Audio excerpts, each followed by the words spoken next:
C'est l'histoire d'un pays qui chaque jour bascule un peu plus dans l'islamophobie. Ce pays, c'est pas l'Allemagne des années 30, c'est la France des années 2010. Cette façon de nommer un culte, cette façon de nommer des croyants, cette façon de les stigmatiser et de dire qu'ils posent problème et qu'ils mettent en péril l'identité du pays, c'est exactement la manière dont on stigmatisait les Juifs au début du siècle dernier. C'est pas en Allemagne des années 30 qu'on mitraille des mosquées.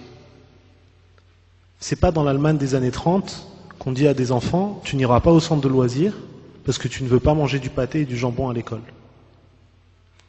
Ça n'est pas dans l'Allemagne des années 30 qu'on viole des femmes le jour de l'Aïd.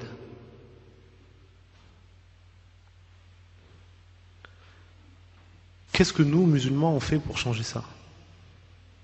Et est-ce qu'on est responsable de changer ça? La réponse, elle est dans la question.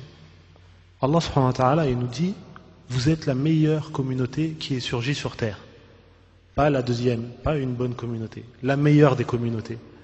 Et juste après, Allah subhanahu wa ta'ala, il dit « Vous recommandez le bien et vous interdisez ce qui est blâmable et vous croyez en Allah subhanahu wa ta'ala. » Ça veut dire que cette caractéristique de Amr bil Ma'ruf, Nahy anil Munkar, elle est une caractéristique identificative des musulmans.